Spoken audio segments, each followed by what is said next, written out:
Welcome, everyone, to another exciting episode in our mini series on Shmuel. So, according to everyone chose, and so what we're going to do is we're going to have a mini series that looks at the different characters in the book of Shmuel.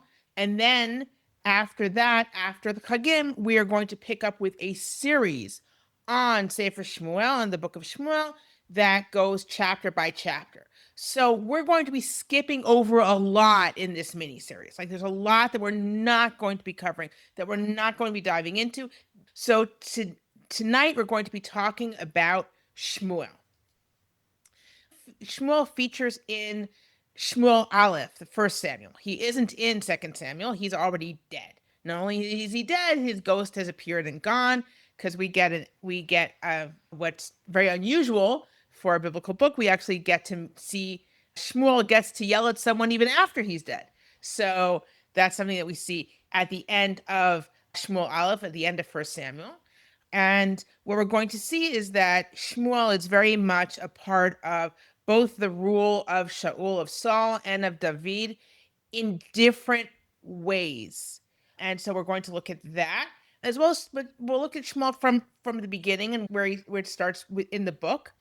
The book begins right with what leads up to the birth of Shmuel, right? We get kind of a background on how was he born, who were his parents. This is also very unusual. We don't usually hear this about it. We do hear it's not completely unique.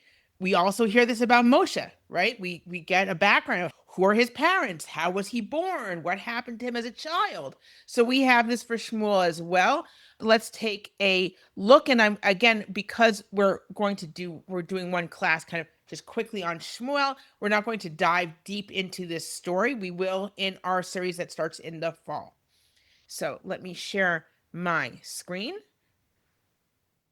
ויהי איש אחד מן הרמתיים, צופים מהר אפרים, ושמו אלקנה בן ירוחם בן אליהו בן תוהו בן סוף Ephrati. So we know that there's someone from Ramatayim of the Tzofim, from the hills of Ephraim, and what we get his name, we get his whole genealogy, son of his Elkanah, son of Yerocham, son of Elihu, son of Tohu, son of Tzuf, from Ephrat. That's the Hebrew. It's translating it as the Ephraimite, right? And he has two wives, and one has children, and one is childless. And he goes to worship every year. And when he goes up, he brings a sacrifice and he gives portions of the food, or actually not necessarily portions of the food, or possibly presents as well to his wives. He gives it to each of his children, and he also gives double portion to Hannah. Hannah is his childless wife. He loves her more than he loves Penina. And as usual, when the Tanakh talks about a woman who cannot have children, it gives us a window into her pain very much. And like so many, like other barren women, her pain is added to by the fact that her husband doesn't really get it, right? But in this case, she has a very sympathetic husband, but he doesn't quite get it. That, am I not, am I better for you than children? And it's like, no, you don't get it, right?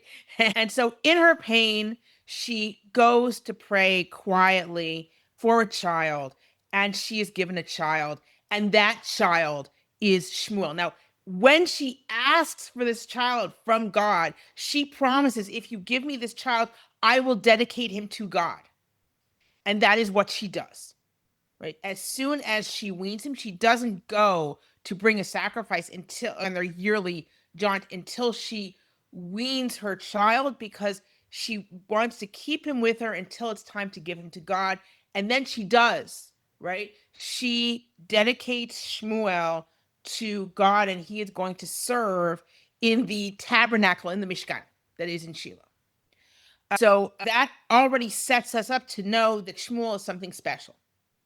He wasn't just born naturally. He was born from a divine request. By the way, we're told that Hannah has two daughters and three more sons, so she's okay. She's got children, but she still loves Shmuel and she misses him. And she sends him a little me'il, a little over robe for serving in the temple that he wears. The robe is something that's going to come up. The me'il is something that's going to come up with Shmuel at different points in his story. So as a young man, he serves in the Mishkan under Eli, who is the essentially the Kohen Gadol, the high priest. So if we take a look, let's go back in.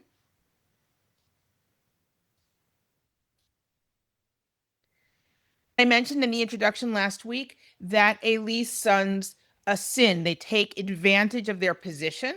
And because of that, Eli is told, I'm not going to continue with you, with your family as my priest, because you have allowed your sons have done this.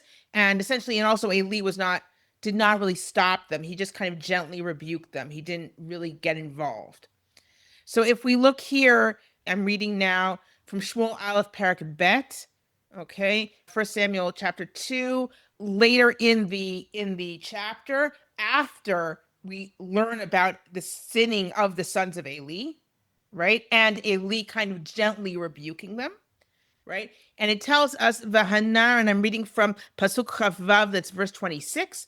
Vahanar Shmuel holech v'gadel v'tov gam im Adonai v'gam im anashim.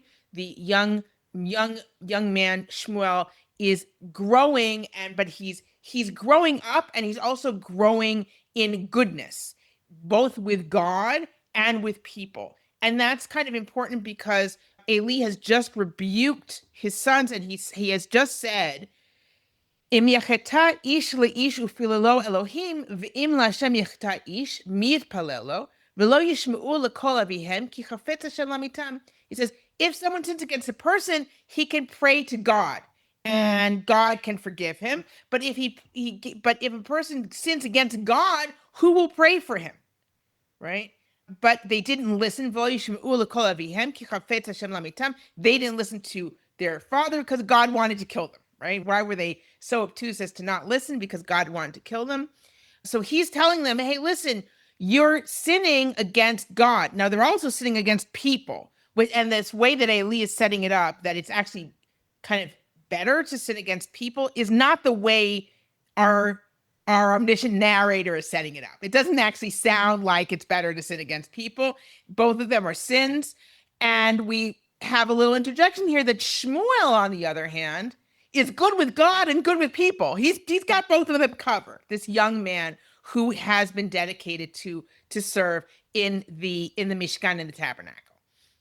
And then Vayavo ish Elohim el Eli, a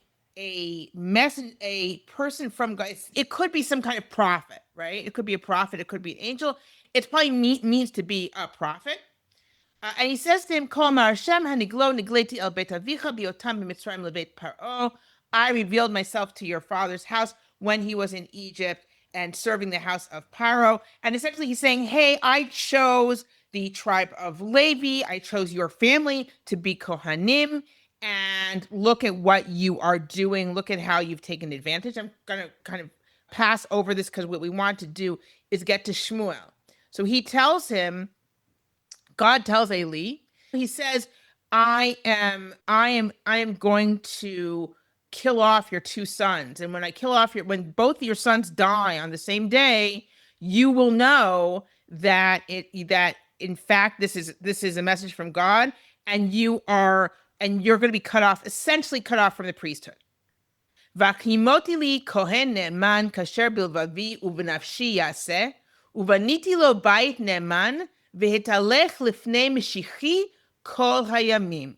And I will establish for myself a faithful priest who will act according to my heart and according to my wishes, and I will build him a faithful house, and he will go before my anointed one all of the days. Who is my anointed one? It's a king who doesn't exist yet. There is no king at this point in Israel, okay? But we're already setting up what the system is going to be. There's going to be a priest or a priestly figure who's going to go together with the anointed king. and he says, and everyone who's left in your house is going to have to beg to be allowed to do some jobs of the priesthood. And this time, and this is where we see the famous kind of episode with Shmuel, where he is serving Vanar Shmuel Misharet et Hashem lifnei Eli, right? The young man Shmuel is serving God before Eli. In other words, he is working together with Eli very much and serving under Eli. Udvar Hashem haya yakar bayamim hahem en chazon nifratz. At that time, the word of God was precious. There was not a lot of prophecy. So one of the things we see here is that this is being told to us at a time where there is a lot more prophecy. We need to be kind of impressed that Shmuel is getting this prophecy.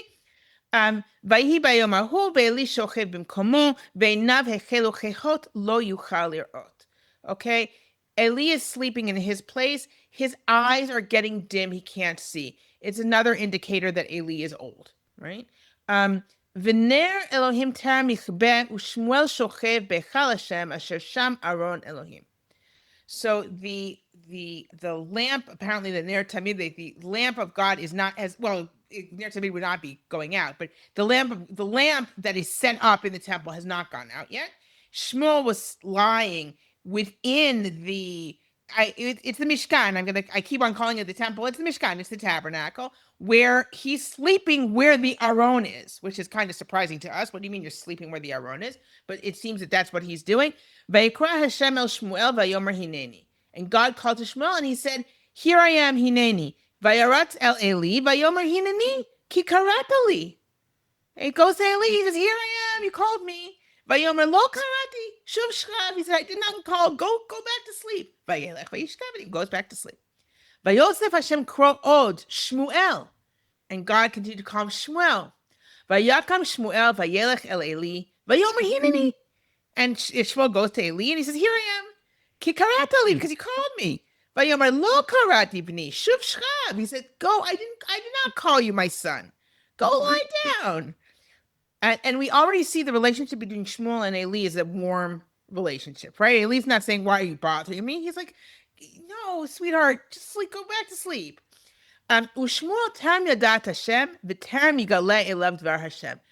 Shmuel did not know God yet. What does that mean? That he had not had any sort of prophetic experience with God at this point, and no word of God had been revealed to him yet. This is his first experience. That's why he doesn't know what's going on. He keeps on going to Eli and saying, hey, you called me. Vayosef Hashem kro Shmuel b'shlishit. Vayakam vayelech el Eli vayomer hineni ki karatali. Right? So he calls him a third time and he goes back to Eli. He says, here I am, you called me. Vayiven Eli ki Hashem korei lanar. And then Eli understands that God is calling the boy. Vayomer Eli l'Shmuel lech shchav. Vaya im yikrai lecha va'amarta daber Hashem ki shomea avdecha. So Eli says to Shmuel, go lie down, and if he calls you again, say, speak, God, because your servant hears. Vayelech Shmuel vayishkav b'mkomo, and Shmuel goes and lies down. Vayavo Hashem v'yityatzav vayikra kifam b'fam Shmuel. And God, just in the same way as he's been calling, he calls again, Shmuel. Vayomer Shmuel daber ki shomea avdecha. And Shmuel says, speak, because your servant is listening. No, he doesn't say God. Like, it seems like, he's still a little bit wary. Vayomer Hashem el Shmuel, hine anochi oseh davar b'Yisrael asher kol shom'o titzilena shtei oznav. Right? God says, I'm going to do something in Israel that anyone who hears about it, his ears will burn. Vayom hahu akim el Eli et kol asher dibarti el beito hachel v'chale. On that day, I'm going to do to Eli everything I spoke about. Again, not to Shmuel. He spoke about this to Eli, about his house from start to finish. V'higati lo ki shofet ani et beito ad olam bavon asher yada ki mekalalim lehem banav v'lo chi haba. Right? So he says, I told him, God is saying to Shmuel, I already told Eli that I am judging his house forever for the sin that he actually knows about, because his sons are essentially bringing kind of a curse onto my house, and he did not sufficiently rebuke them. ולכן נשבעתי לבית עלי, אם יתכפר עוון בית עלי בזבח ובמנחה עד עולם.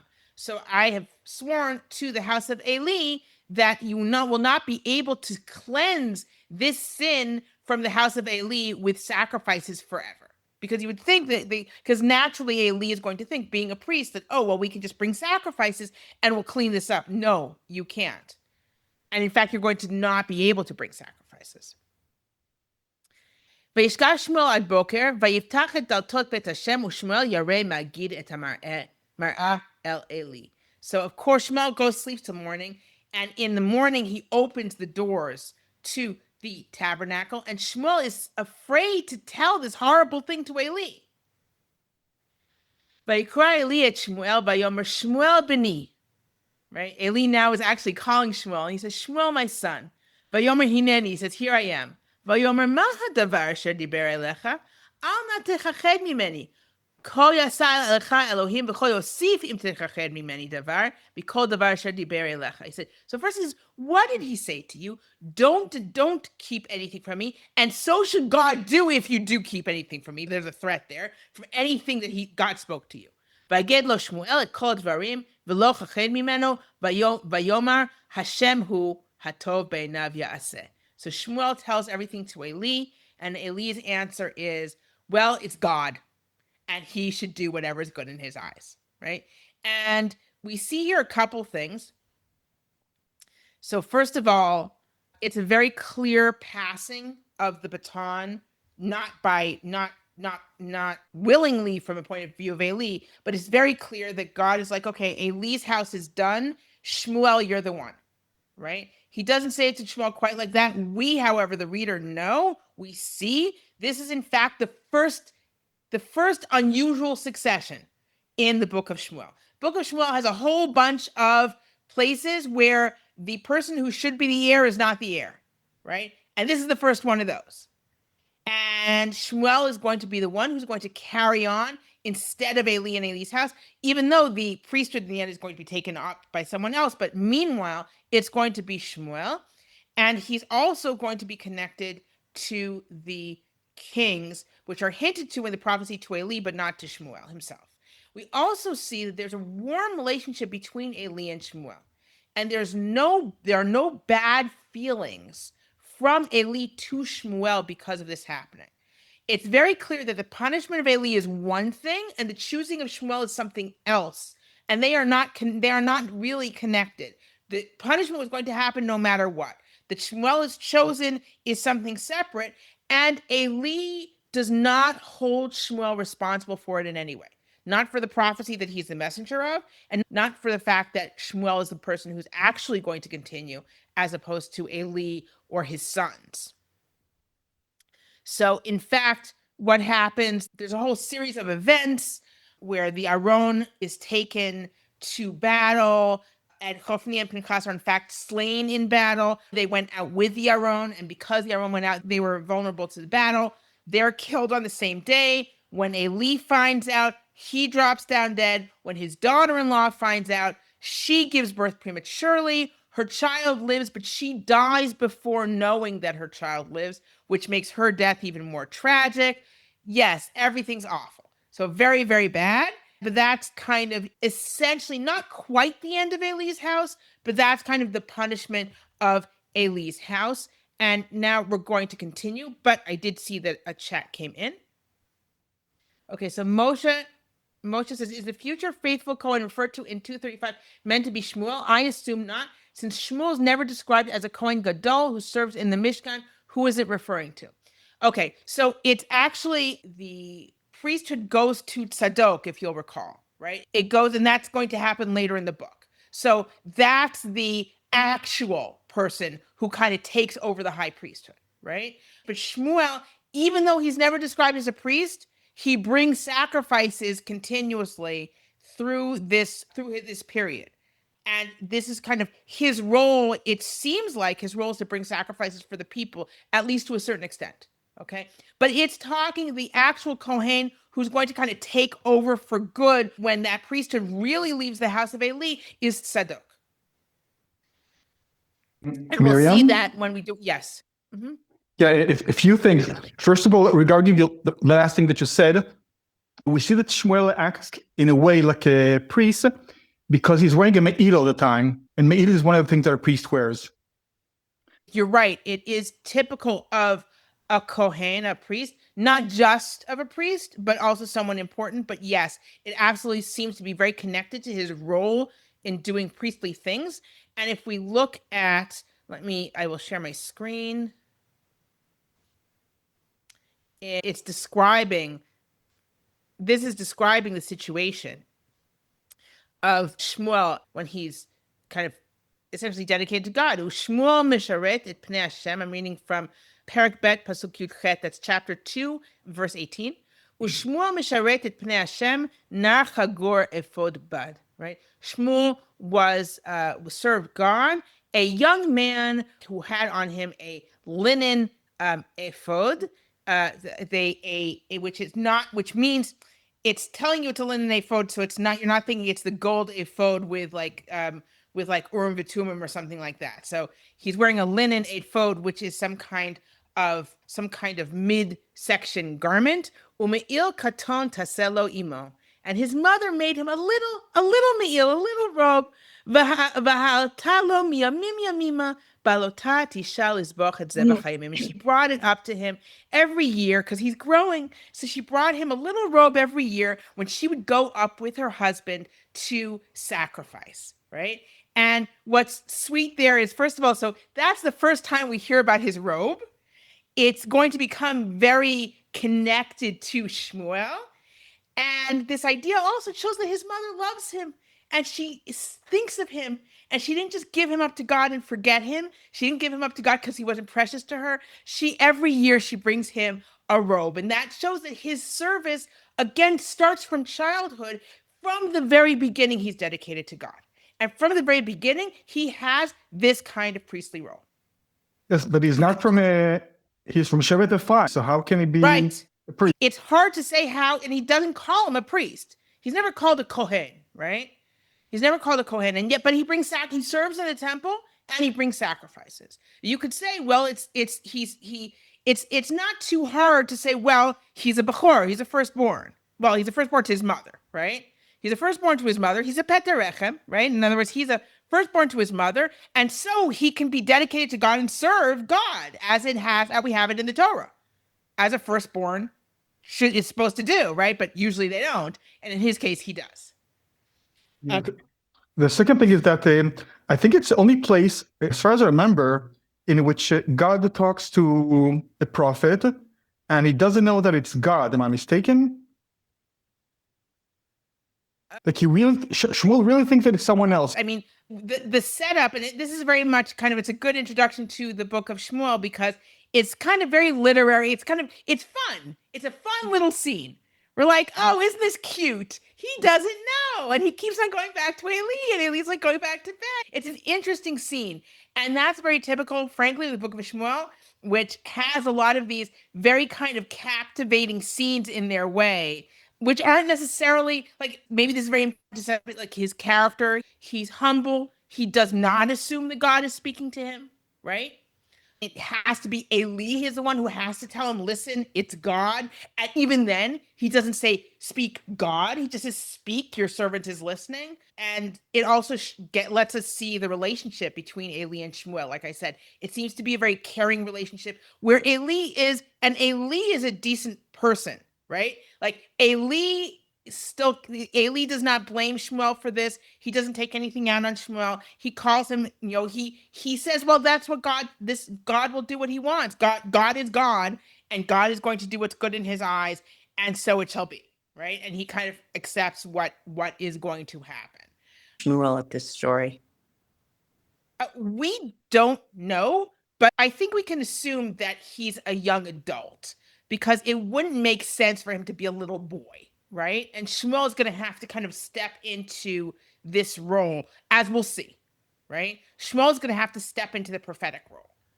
So he is very clearly a young man, right? At the same time, I don't think he's actually a child. I think he's at an age to be considered a grown man, a very young grown man. I think of him like as an 18-year-old. So let's jump in to see now how Shmuel kind of takes the mantle after everything is kind of destroyed. Let's take a look. And I'll remind you that in Shmuel, in the book of Shmuel, the major enemy are the Plishtim, are the Philistines. Sorry for cutting you off, but just one more comment. No, there's another something very special here. I think it's one of the only two places in the Bible also in which God takes the bechira from someone because of his sins. Like we have it with Pharaoh. God prevents him from doing tshuva, and this is a second example. At the very end of Shmuel, when David does a census, and he's misled to do the census by God, right? Now, when this is repeated in Debrei Yamim, it's the Satan that does it, right? But in Shmuel, it's God, right? So that's a very similar sort of thing. That why did they end up continuing to sin, or why they do this thing that led to destruction? God wanted them to die. So it's interesting that in Shmuel, this isn't a theological problem to say something like that. And I always, that one of the themes that I like to talk about a lot of the time is that one generation's theological solution is another generation's theological problem. Like here, how could they not listen to Eli? Well, God wanted them to die, and that's somehow a solution. Whereas in a different generation, you're like, how could you say that? How could you say that they didn't listen because God wanted them to die? But for Shmuel, that's a perfectly fine thing to say. So in the book of Shmuel, I mean. So Yafa asks, does Hannah have contact with Shmuel other than bringing him clothes once a year? Does she write him letters, or does she have a scribe write him letters? Who knows, right? It sounds like she sees him in person once a year. That's what it sounds like. It sounds like they only make it to Shiloh. They only get to Shiloh once a year, so that she sees Shmuel once a year, and that's when she brings him his new coat. Can I ask one more thing? It's not saying like prophecy. Was there any prophet from Moshe until Shmuel? So let's talk now a little bit about what Shmuel is, as we shall see. He is both a prophet and a Shofet. He's a judge. He is essentially the last of the Shoftim, the last of the judges, and bringing us into the era of kings. So he is really the person who bridges those two things. However, we'll see in terms of how Shaul expects to treat Shmuel, the way that Shmuel is a prophet also spans a range of things. As we all remember, Shaul goes to him to find his lost donkey, right? Now, usually we don't think of a prophet as someone you go to find your lost donkey. We certainly don't think of Shmuel that way. And yet, no one is offended that this guy is coming to him to say, hey, you're a prophet. Can you find my donkey? Okay, so that's a whole range of prophecy that we don't even usually talk about as prophecy. And that's what's called a seer, right? Right. So let's take a quick look and see how some of this plays out. We're not going to get to all of it because I see that Shmuel is going to last at least one more class. That's not that surprising. And let's dive in to the continuation of his story. Okay.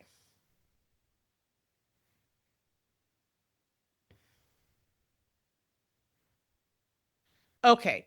So it says, "Vayigdal Shmuel v'Hashem haya imo v'lo hipil mikol dvarav arza." Shmuel grew up and God was with him, and I'm reading from Gimel Pasuk Yutet, chapter 3, verse 19. So Shmuel grew up, God was with him, and v'lo hipil mikol dvarav arza. All of everything he said came true. Vayeda kol Yisrael midan va'ad Beersheva ki ne'eman Shmuel lenavi laHashem. Everyone knew from Dan in the north to Beersheva in the south that Shmuel was trustworthy and was as a prophet to God. In other words, you could believe that what he said was true, what he said was from God. Vayosef Hashem le'ra'o b'shilo ki nigla Hashem el Shmuel b'shilo b'dvar Hashem. God continued to be seen to him in Shiloh, at the tabernacle in Shiloh, because God was continued to reveal his word to Shmuel there. Right? Vayhi dvar Shmuel l'chol Yisrael v'etzei Yisrael l'krat plishtim l'milchama. Vayachanu al ha'even ha'ezer u'plishtim chanu ba'afek. So Shmuel, again, his word went out to all of Israel. They all went to fight the Philistines. Now, I want to actually correct something I said earlier, because when I said, oh, I don't think Shmuel was a child, I still don't think Shmuel was a child when he got the prophecy, but he was quite young, because it says, because Shmuel grows up in between that prophecy and what actually happens to Eli's sons, right? So it says he grew, Vayigdal Shmuel. So clearly he was quite young. So I would say, maybe a 15-year-old. I don't think he was a child, but he was growing. And at this point, though, he's an adult. And let us just skip through what happens. As I said, they go out with the Aron, with the ark. The ark is captured. It's very well told what actually happens from the point of view of the Philistines. But the ark falls into the Philistine hands. It's a horrible defeat. Hofni and Pinchas are killed. When Eli finds out, he falls down. And it says when he hears that, he falls out of his seat. It says, he falls out backwards. He breaks his neck and dies. And again, his daughter-in-law gives birth prematurely. She also dies, but the baby lives. And it's really sad. It says, it actually makes sure to tell you how tragic her death is, because the midwives say, Al tir'i ki ben yaladet, do not be afraid because you gave birth to a son. Velo anta velo shataliba. She didn't answer and she couldn't hear, right? Because she was either already out of it or she was actually already dead, right? And he gets a name of Ikavod, which means there's no longer glory in Israel. Just the whole thing is horrible and tragic. There's a whole story which we'll go into in the fall about what happens to the ark. But eventually the ark is returned.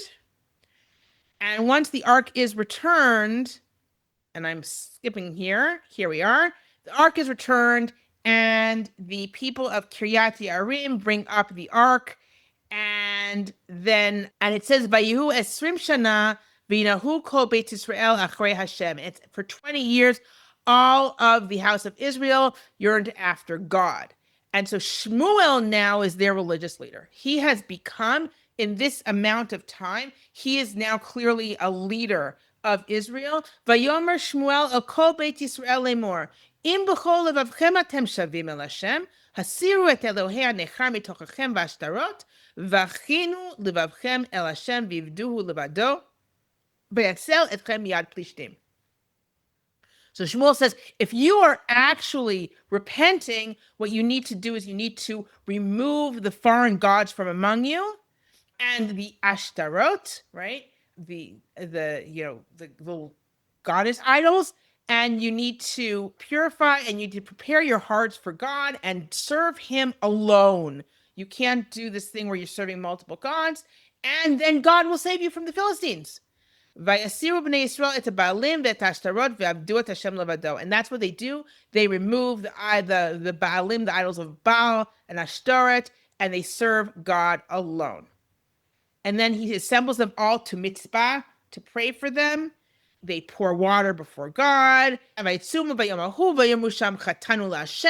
fast. They say, we sin to God. And he judged them, or he was their leader in mitzvah. He was a Shofet, right? One of the Shoftim, one of the leader judges. And then the Philistines attack them. The Israelites turn to Shmuel, and Yisrael el Shmuel, al tacharesh mimenu mizok el Hashem Elokeinu vayeshienu miyad plishtim. They say, don't be quiet, don't hold back from crying out to God so he should save us from the Philistines. That was kind of the deal, right? They're going to repent. They're going to put all of these idols aside and serve God alone, and God will save them. And so what does Shmuel do? And this is what I mean when I say he does priestly things. He takes a little lamb, He brings them as a whole burnt offering to God. Vayizak Shmuel el Hashem ba'ad Yisrael v'yaneu Hashem. And he calls to God for Israel, and God answers him. Vayhi Shmuel ma'aleh ha'olah u'flishtim nikshu la'milchama b'Yisrael. And it was when Shmuel was bringing the sacrifice that at that very moment the Philistines came to war on Israel. Vayar'em Hashem b'kol gadol bayom hahu al plishtim vayihumim vayinakfu lifnei Yisrael. And God thundered in a great sound against the Philistines, and it kind of scared them and confused them, and they were in fact routed by Israel. So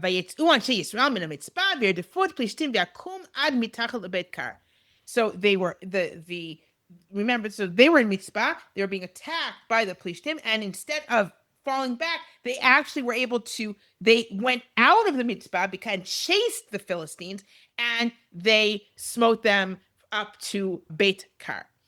And Vikach Shmuel Eben Achad v'Esem Ben HaMitzpah Ben Hashem v'Ekrat Shema Eben HaEzer v'Yomer Ad Hena Azaranu Hashem. So Shmuel puts a kind of a commemorative stone there to say this is as a commemoration that God helped us, right?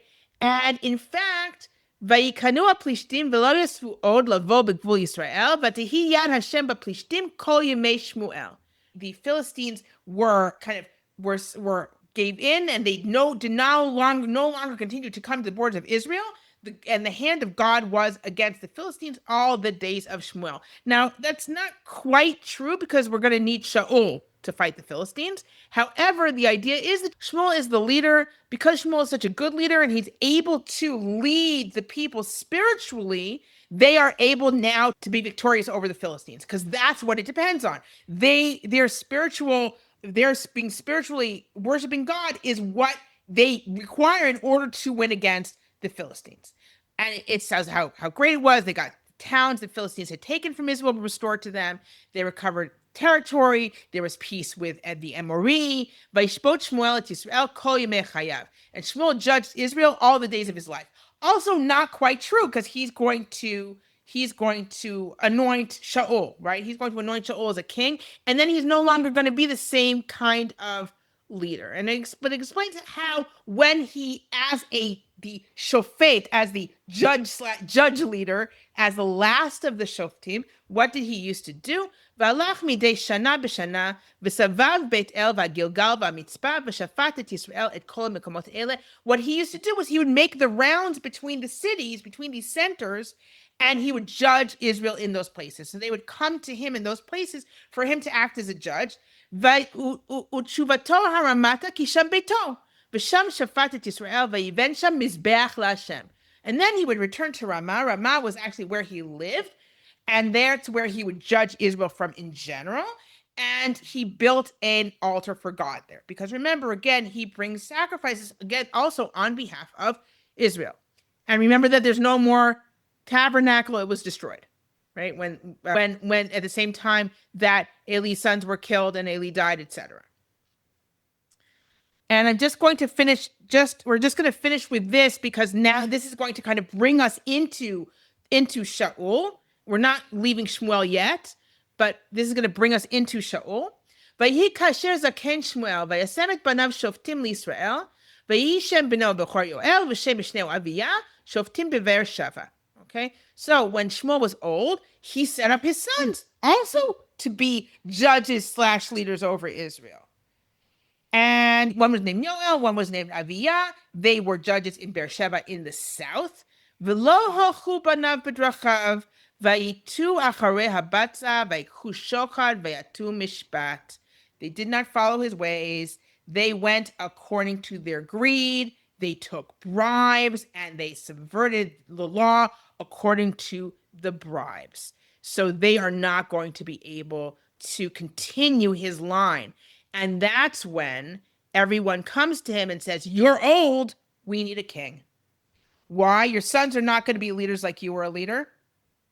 We now must have a king. So this is this is Perek chapter 8, relatively in the beginning, Pasukim Daled and Hey, verses 4 to 5. I'm just going to read it very quickly. V'etkeptzu kol zeknei Yisrael v'yavo Shmuel haramata v'yomu elav hinei ata zakanta ובניך לא הלכו בדרכיך, אתה סימן לנו מלך לשופטנו ככל הגויים. And all of the elders of Israel gathered. They came to Shmuel in Ramah, where his base is, where he lives, and they said to him, "You're old, and your sons have not gone in your ways." In this case, everyone can see that Shmuel's sons haven't gone in their ways. We don't need divine intervention. They're saying, "Listen, your sons aren't ruling after you. They're not like you. We're not going to accept that. Now give us a king to judge us or to lead us. To govern us is actually a pretty good translation. To govern us like all the nations." And Shmuel is really not going to like that. He's going to see it as a personal rebuke. He's going to see it as them saying, we're not happy with you. But in the final analysis, they're going to get a king. And this is where we're going to start in our class next week, because it's going to take us also to the story of Shaul. And what we're going to see is Shmuel and Shaul are linked in a way that even in the story is not quite clear. It's a deeper link than we would expect. It says here like "Nanu melech leshoftenu," and it seems like the word shofet here is very similar like to a king. To like, what's the difference between a king and a shofet? So he's going to explain what the difference is, right? So the difference is that a king can demand obedience and take stuff from you that in a way that a shofet can't. A shofet, and that's also part of it, is a shofet is clearly not a hereditary position. A shofet is one person who has been exceptional in some way, and they're like, we want you to lead us. But that leadership can end at any time because it needs everyone's buy-in all the time. Once you have a king, it's like, hey, he's the king. You're not allowed to do anything against him because he's the king. You want to be someone instead of him? Now there's a rebellion. Now there's a war, right? He can take your stuff. He can enslave your sons. Like, he can do all sorts of things. That's what a king can do. And then he leaves it all to his children.